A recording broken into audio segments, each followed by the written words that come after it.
지금 타이밍에는 과감히 말씀드리면 소부장회가 되지 않을까, 소부장 기업들을 담아가고 있는 상황이긴 합니다. 매력적인 가격대라고 좀 봅니다. 왜냐? 300만 원이었던 SK하이닉스가 100만 원 후반대까지 내려오고, 그래서 소부장 기업들은 당연히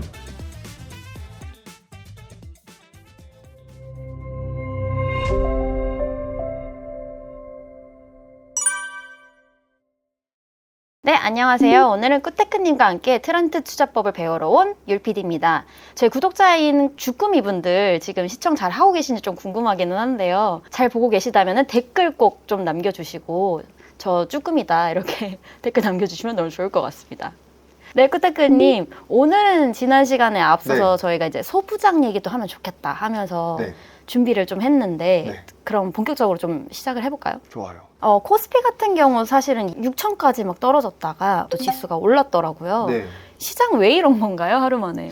오르락 내리락 하면서 우리의 마음을 왔다리 갔다리 하고 있죠. 아마 많은 분들이 많이 힘드실 텐데, 이제 소부장 이야기 한다고 겁먹지 마시고 소재 부품 장비를 줄여서 소부장이라고 보통 부릅니다. 그래서 오늘 이거 되게 쉽게, 그리고 어떤 투자 포인트가 있길래 이 사람이 이 주제로 오늘 들고 왔지 말씀드릴 거니까 영상 끝까지 시청해 주세요. 저희 항상 이제 코스피 얘기를 하다 보면은 댓글도 그렇고 코스닥 얘기도 해주세요 뭐 이런 것들이 좀 있더라고요. 맞아요.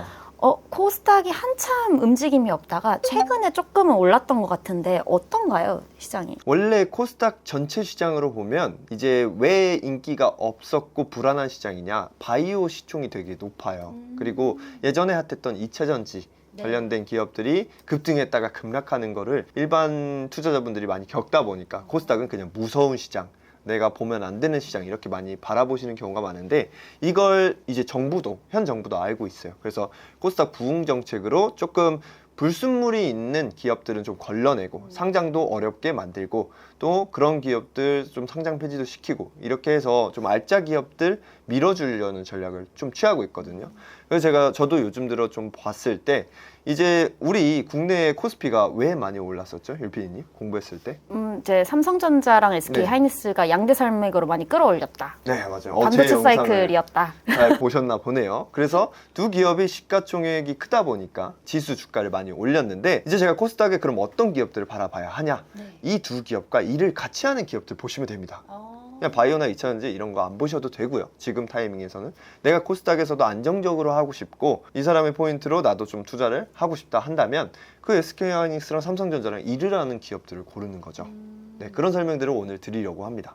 그러면 이렇게 SK하이닉스랑 삼성전자랑 일하고 있는 기업들이 어떤 구체적인 낙수 효과를 좀 받게 되는 건가요? 일단 낙수 효과라는 단어를 조금 설명을 드릴게요.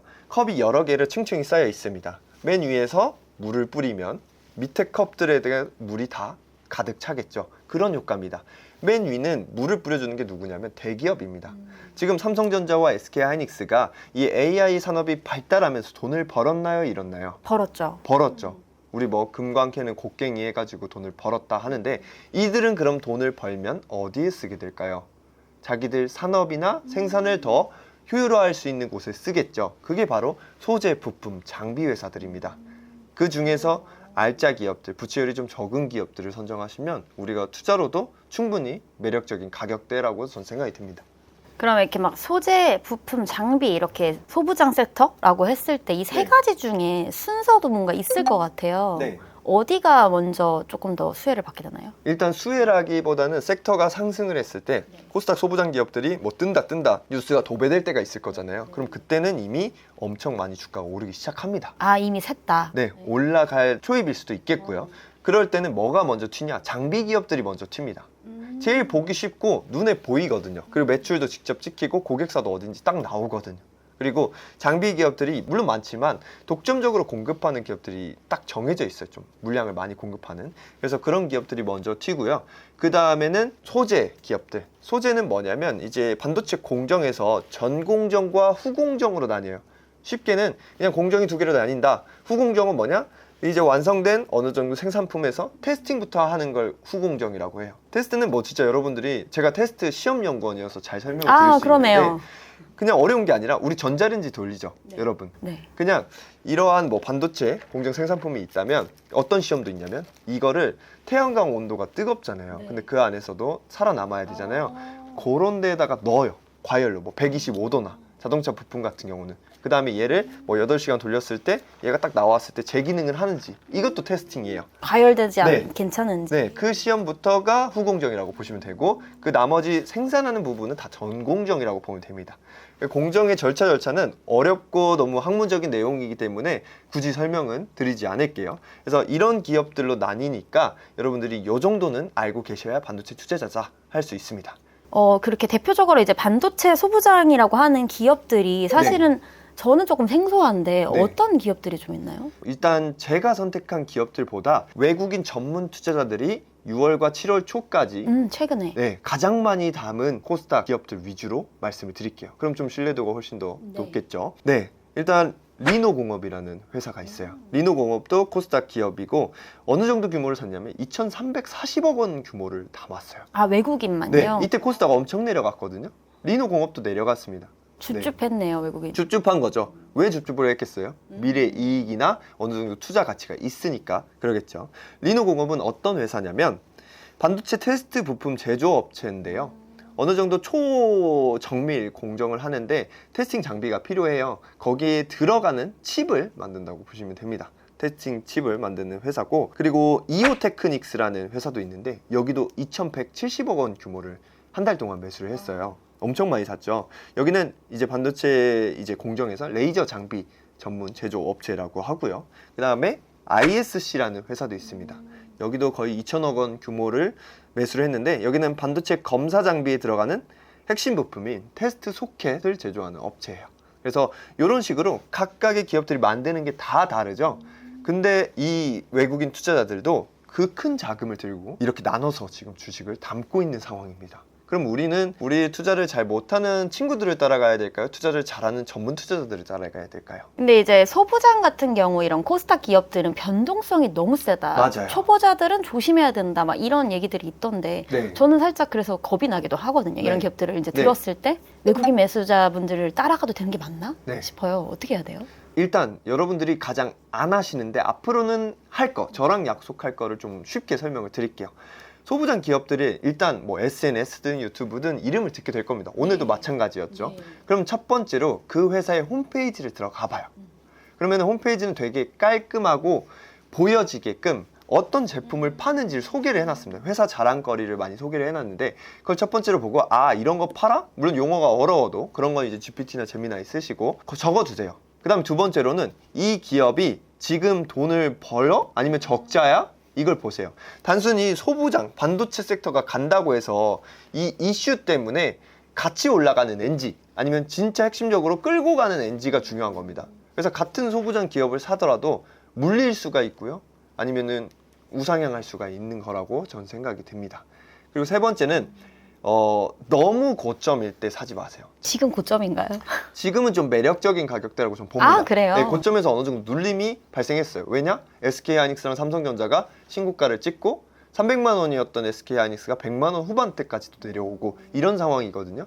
그래서 소부장 기업도 당연히 따라서 내려올 수밖에 없습니다. 근데 그 전까지는 일부 반등을 했었어요. 신고가를 찍었었습니다. 그래서 저도 그때는 소부장 얘기를 과감히 드릴 수가 없었던 상황이었었고요. 네. 그러면 또 반대로 이런 기업들은 무조건 걸러야 된다. 왜냐면 코스닥에도 사실은 이런 소부장 기업들이 되게 많잖아요. 네. 피해야 되는 기업이라고 하면 적자 말고도 좀 뭔가 있을 것 같은데 네. 어떤 기업들이?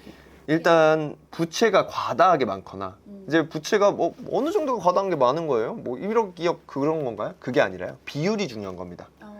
과다하게 많다는 것은 200% 정도의 부채율 이상이면 전 좀 많다라고. 그래도 주가가 가는 기업들도 있지만 우리 초보자분들 기준에서는 200%가 넘으면 굳이 그 기업을 선택하실 필요는 없습니다. 그리고 단일 고객 의존은 피하시면 되는데 이름이 좀 어렵죠. 단일 고객 의존. 그게 무슨 말이냐면 이 회사가 딱 SK하이닉스 하나에만 공급을 하는 건지 SK하이닉스에도 납품하고 삼성전자에도 납품하고 하나마이크론에도 납품하고 뭐 이런 것들이 있는지 보시면 좋아요. 기업 자체의 네. 어떤 리스크가 분산이 되어 네, 있는지를. 고객사가 여러 개 있는지 하나만 있는지 그런 거는 진짜 요즘은 뭐 이런 말 하기 좀 그렇긴 하지만 뭐 GPT나 제미나이 써도 잘 얘기해 줍니다. 코스닥 기업은 공개된 게 그냥 느낌상 코스피 기업보다는 적을 것 같아. 맞아요, 적어요. 네. 뭔가 찾아보거나 이런 게 조금 어려우실 것 같은데 네. 특히나 이제 직장인 같은 분들 경우에는 차라리 소부장 ETF를 그냥 매수를 하는 거 좀 어떨까요? 소부장 ETF뿐만 아니라 사실 ETF라는 게 여러 10개, 20개 반도체 관련된 섹터들을 전문가분들이 만들어서 분류해 놓은 상품이잖아요. 그래서 그 안에 물론 삼성전자나 SK하이닉스가 같이 포함된 ETF들도 있어요. 차라리 내가 너무 개별 주식 공부할 시간도 없고 어렵고 나는 이제 뭐 꾸테크 채널도 잘 안 볼 거다. 그러시지 않겠죠? 봐야 됩니다. 그러면은 ETF로 조금 적립식으로 담는 것도 하나의 전략이라고 봅니다. 결국에는 이 섹터 안에 내가 들어가 있냐 아니면 나와 있어서 계속 포모만 느끼냐 이 차이거든요. 제가 이렇게 말할 수 있는 것도 저는 SK하이닉스를 18만 원에 매수했었습니다. 이력도 다 인스타그램에 올려 있어요. 24년도 11월 게시물에 제가 올렸어요. 그래서 저를 꾸준히 보시면 2029년에도 2033년에도 좋은 투자처를 같이 찾지 않을까. 제가 대신에 찾아드릴 거고 말씀드릴 겁니다. 알겠죠? 그렇다고 하면 소부장도 뭐 ETF든 약간 코스피 기업의 이제 대기업들처럼 네. 뭔가 그 매수 타이밍이라는 게 존재할 것 같은데 네. 이 소부장들은 어떻게 조금 진입을 해야 좋을까요? 결국 뭐 황금 타이밍을 맞추려는 분들이 진짜 많거든요. 근데 저도 모르고요. 어떤 그 월가의 투자자분들도 그걸 모를 겁니다. 네. 그래서 저는 보통 무릎에서 사서 어깨에서 판다는 전략을 제가 가지고 있는 차트 원칙에 따라서 매매를 하곤 하는데 이 안에 전부 다 그걸 담을 수는 없으니까 그 안에서도 제가 투자 원칙을 또 삼는 게 있거든요. 그게 바로 분할 매수입니다. 그냥 분할을 크게 가져가는 것도 아니고 두세 번에 나눠서 사는 거예요. 내가 뭐 예를 들면 SK하이닉스나 삼성전자가 가격이 좀 낮아졌잖아요. 근데 이게 낮아진 건지 더 내려갈지 올라가는 건지 모르잖아요. 근데 어느 정도 300만 원이었던 가격이 200만 원까지 왔어. 그럼 3분의 2 가격이 된 거잖아요. 그럼 이럴 때 내가 한번 사보고 그 다음에 뭐 100만 원대가 또 떨어지면 그때 또 살 자금을 남겨두고 이런 식으로 해야 내 평균 매수가가 방어가 돼요. 그래서 어떻게 보면 우리가 물리는 현상? 그게 덜 발생할 수 있습니다. 그리고 되려 오르면 더 기분 좋고요. 저도 그렇게 하고 있습니다. 저는 사실 좀 지금 시장이 안 좋으면서 저뿐만이 아니라 많은 분들이 좀 물려 계신 것 같은데 네. 이럴 때 좀 계좌를 조금 넉넉하게 만들어줄 게 혹시 소부장일까요? 아마 지금 타이밍에는 저는 좀 가감히 말씀드리면 2027년도에는 소부장의 해가 되지 않을까 그렇게 생각을 하고 저도 조금 분할로 어떤 소부장 기업들을 담아가고 있는 상황이긴 합니다. 궁금하신 분들은 계속 유튜브 저희 영상 봐주시면 되게 좋을 것 같습니다. 네, 더보기나 고정 댓글 하단에 제가 운영하는 머니랩 채널이 있는데 거기는 제 포트폴리오도 항상 공유 드리고 있어요, 매주. 그거 참고하시면 제가 어떤 종목을 담고 있는지도 아실 수 있습니다. 지금 같은 시장의 경우 그러면 어쨌든 2027년에는 소부장의 해가 될 거고 네. 그렇다고 하면 지금 약간 준비를 하는 입장에서 포트폴리오랄까요? 비율을 좀 몇 대 몇으로 가지고 있으면 좋을까요, 소부장은? 만약에 내가 돈이 있는데 삼전이나 하이닉스도 사고 싶어. 근데 오늘 얘기 들으니까 소부장도 사고 싶어. 그쵸? 저 둘 다 사고 싶어요. 네. 그러면은 100만 원 있다고 가정을 해볼게요. 네. 100만 원이 있으면 저는 그중에 60만 원 정도를 AI 반도체에 투자한다. 이 자금으로 쓸 거다. 60 안에서 3, 40을 대형 기업, 그 다음에 2, 30을 오늘 들었던 소부장 기업. 이렇게 분산으로 담으셔야 이쪽이 가도 내가 기분 좋고 이쪽이 가도 내가 기분 좋고 또는 이쪽이 안 가더라도 얘가 있으니까 이렇게 분산이 되거든요. 네. 결국에는 그 반도체 60% 안에 소부장도 같이 포함해서 포트폴리오 비중을 짜게 되는 거네요. 네, 맞습니다. 뭐 본인마다 포트폴리오 기준이 다르겠지만 저는 그렇게 좀 운용을 하고 있습니다. 얘네들이 많이 올라가게 되면 내 투자 자산에서의 비율이 엄청 증가할 거잖아요. 그때 또 일부 살을 덜어내서 다른 섹터 조금 사고 뭐 전력 섹터라든지 로봇 섹터라든지 이런 미래에 갈 수 있는 섹터들을 담아두면은 내가 돈을 벌어다 주는 돈들이 늘어나는 겁니다. 저는 그렇게 자산을 불렸거든요. 다음 시간에 저희가 앞으로 미래 자산을 불려줄 기업들 이런 거 좀 찾아가는 영상을 해도 재밌겠네요. 아, 그래요? 율PD님이 듣고 싶으신 네, 제가 듣고 싶어요. 같은데. 지금 약간 솔깃해가지고. 그러면 저도 그런데 하루하루 아침마다 저는 주식 차트를 보는 게 좀 무섭더라고요. 네. 앱을 못 키겠어가지고 지금 저처럼 좀 주꾸미 분들 중에도 멘탈이 분명히 흔들리시는 분들이 계실 텐데 저희 주꾸미 분들을 위해 한마디 부탁드리겠습니다. 멘탈이 흔들린다는 거는 자연스러운 현상인데요. 멘탈이 내가 어떤 투자를 하고 흔들리면 그건 잘못된 투자입니다. 그럼 내가 멘탈이 흔들리지 않게 먼저 이 기업에 대한 공부나 학습을 충분히 하신 다음에 매수 버튼을 누르셔야 돼요. 그리고 내가 잠을 편하게 잘 수 있는 투자가 제대로 된 투자입니다.